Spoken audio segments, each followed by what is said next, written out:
100 થી 150 વર્ષ જૂની રેસીપી કહેવાય અને આ રેસીપી વર્ષો ને વર્ષોથી અમારા ઘરમાં બનતી આવે છે.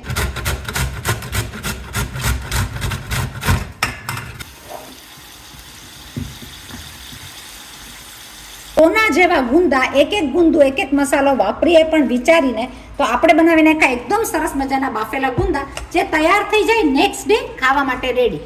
એનો મસાલો તમે જુઓ, મસાલાને સ્પ્રેડ કરી નાખશું.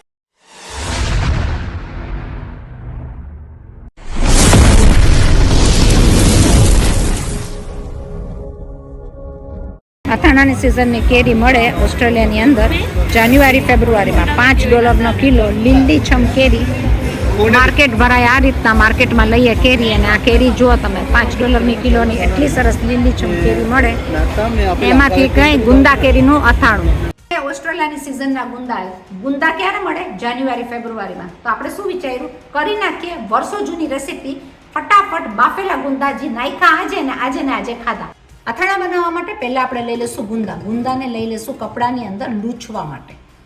આપણે એને પાણીથી ધોવાના નથી. અને આ તમે જે ગુંદા જુઓ છો એ ઓસ્ટ્રેલિયાની અંદર બહુ ડિફિકલ્ટથી મળતા હોય છે, એટલે આ ગુંદા નહીં પણ આને અમે સોનું કહી શકીએ. 1 થી 2 જણના ઘરે ગુંદા ઉગે છે અને એમાંથી આ ગુંદા મળે. તો આ વખતે એટલી સિઝન ન હોવાથી સેજ તમને પાકેલા પણ લાગશે, પણ મુંબઈથી લાવવા અહીંયા સુધી બહુ જ અઘરા, કસ્ટમવાળા ફેંકી દેતા હોય. તો આ જે ગુંદા મળે એ ઓસ્ટ્રેલિયાવાળા માટે સોનાના ગુંદા થઈ જાય. સ્પેશિયલી પર્થમાં પ્લેન કપડામાં એકદમ લુઈને કરી નાખશું ચોખ્ખા. લગડ્યા વગરના ગુંદા એકદમ જ સરસ થશે, કારણ કે મોઇશ્ચર કે પાણી નહીં લાગે તો ગુંદા થશે એકદમ સરસ, જે વરસ ને વરસ સુધી અથાણું એવું ને એવું રહે. પહેલાં આપણે બધા આ રીતના ભાગ કાઢી લેશું ગુંદાના.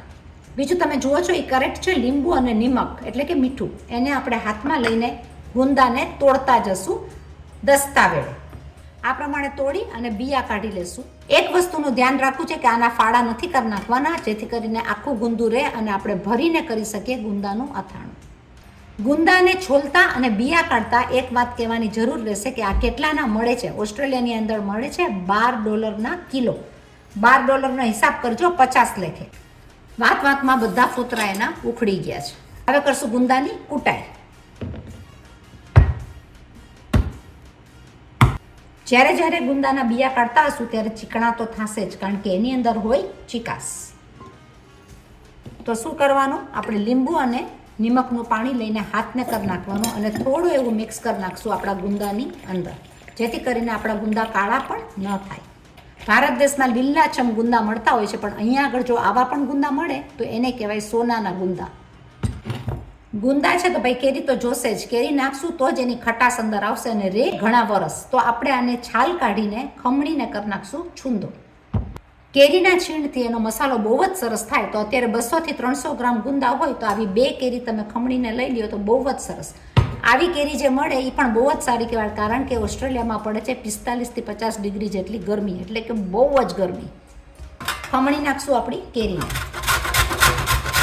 આની અંદર આપણે નાખશું હળદર, નિમક, નીચોવીને કરશું કોરું. પણ ગોટલા જે આવે એ ગોટલાને ખાટા કેરીના પાણીના ઉપયોગમાં ઘણી રીતના લેવાય, તો ગોટલાનો ઉપયોગ ઘણી રીતના થાય. આપણા મસાલામાંથી લઈ લેશું અડધી ચમચી જેટલી હળદર, અડધી ચમચી જેટલું મીઠું. નીચોવીને કાઢી નાખશું કેરીમાં રહેલું બધું પાણી. કોઈ પણ ધોયેલા કપડા ઉપર કેરીને કરી નાખવાની કોરી. આપણને નથી જોતું કે અથાણાની અંદર જરા પણ પાણી કેનું પણ જાય, એટલે કેરીનું પાણી પણ નહીં ચાલે. મારી પાસે બનાવેલો સંભાર આખા વર્ષનો તૈયાર છે, તો હું બતાડીશ તમને સંભાર કેવી રીતે બનાવીએ. રાઈના કુરિયા લેશું 2 ટેબલસ્પૂન. આની અંદર રાઈના કુરિયા જોશે વધારે. મેથીના કુરિયા લેશું 1 ટેબલસ્પૂન જેટલા. ધાણાના કુરિયા નાખવા હોય તો ગોળ કેરીના સંભાર માટે ધાણાના કુરિયા પણ તમે નાખી શકો. હું બનાવતી હોઉં છું મેથી અને રાઈનો સંભાર. સંભાર અલગ અલગ રીતથી ઘણો બને. મેં લઈ લેશું માપ અનુસાર મીઠું. મીઠું સાથે લઈ લઈશ માપ અનુસાર હળદર. અથાણું છે ભાઈ, હિંગ હશે તો વધારે સરસ લાગશે, તો આપણે લઈ લઈશું હિંગનું પ્રમાણ થોડું વધારે. જ્યાં સુધી આપણું બંને તેલ ગરમ થાય છે, આ તેલ છે આપણા વઘારમાં નાખવા માટેનું, આ તેલ છે ગુંદાને બાફવા માટેનું. આપણે લઈ લઈશું આપણા બનાવેલા ગુંદા. મેં લીધું છે 3 ટેબલસ્પૂન તેલ ગુંદા બાફવા માટે. મીડિયમ ધીમા તાપ ઉપર એને આપણે બાફતા રહેશું. સોતળશું એટલે બફાઈને થઈ જશે, પોચા થઈ જશે અને થોડી એવી એમાં દાજ પણ બેસી જશે. એટલે બાફવાની રીત આખી અનેરી. આ રીતના આપણે બાફતા જશું, બાફીને આપણા ગુંદા થઈ જશે તૈયાર. આ રેસીપી આપણી નહીં તો 100 થી 150 વર્ષ જૂની છે. મારા મમ્મીના ટાઈમની, એટલે બહુ જૂની રેસીપી છે. આપણા કરેલા સંભારના મસાલામાં વઘારિયાથી નાખી દઈશું તેલ. આ ગરમ તેલ હોવાથી આપણે એને થવા દઈશું ઠંડુ. પછી નાખશું મરચાંની ભૂકી. ગરમ તેલની અંદર મરચાંની ભૂકી નાખવી નહીં. જો ગરમ તેલમાં મરચાંની ભૂકી નાખી દઉં તો એ પડી જાય કાળાશની અંદર, એટલે કાળું થઈ જાય સંભાર. આને આપણે ઠરવા દેશું અને આપણે એમાં નાખશું પછી મરચાંની ભૂકી. તીખી કરવી હોય તો રેશમ પટ્ટી, કલરવાળું કરવું હોય તો કાશ્મીરી. આપણે નાખશું બંને. હું લઈ લઈશ 1 ટેબલ રેશમ પટ્ટી, 1 ટેબલ સ્પૂન મેં લઈ લીધું છે કાશ્મીરી મરચાંની ભૂકી. સંભાર તમે ઘણી બધી વસ્તુમાં યુઝ કરી શકો. જો બનાવેલો સંભાર તમારી પાસે પડ્યો હોય ફ્રીઝરની અંદર, એવો ને એવો રહેશે. બહાર પણ આ સંભાર બનાવેલો તમે ઘણા અથાણા, કાચા અથાણામાં પણ યુઝ કરીને લઈ શકો. જોઈ શકો મેં લઈ લીધો છે મારો સંભાર 3 મોટા શાકના ચમચા જેટલો. એમાં હું લઈ લઈશ કેરીનું છીણ. કરી નાખશું બધાને મિક્સ.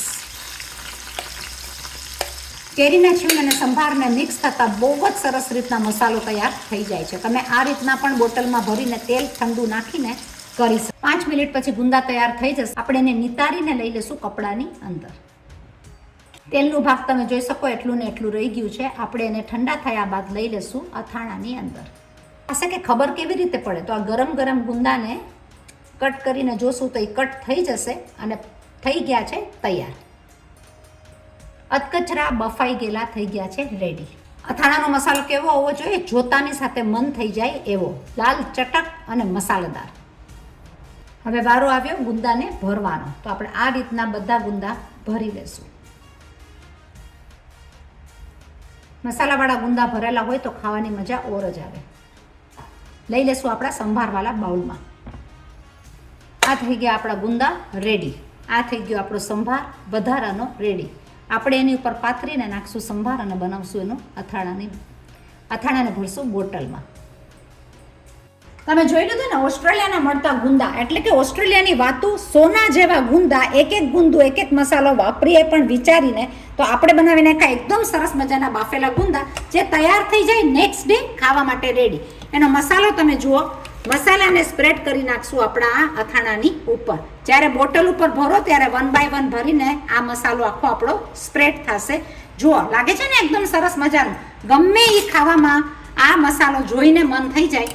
એની ઉપર નાખશું આપણું આ ગરમ કરીને ઠંડુ કરેલું તેલ. ગરમ કરી નાખવાનું, ઉકાળી નાખવાનું. ઉકાળ્યા બાદ અને ઠંડુ કરીને પછી જ નાખવાનું. ગરમ તેલ આમાં નાખવું નહીં. જોઈતા પ્રમાણમાં તેલ નાખીને જોઈ લેવું તમારા ઘરમાં કેવું તેલનું પ્રમાણ ખવાય છે. થોડા એવા તેલમાં બફાઈ ગયેલા ગુંદા એકદમ જ સરસ લાગશે. તો આપણે લઈ લીધી લીલીછમ કેરી. ભારત દેશ જેવી તો નહીં મળે, પણ જે પણ મળી છે ને એ સોના જેવું છે, જેને આપણે એકદમ આમ ઇમ્પોર્ટન્ટ આપીને ખાઈએ. તો અહીંયા છે સિઝન અથાણાની.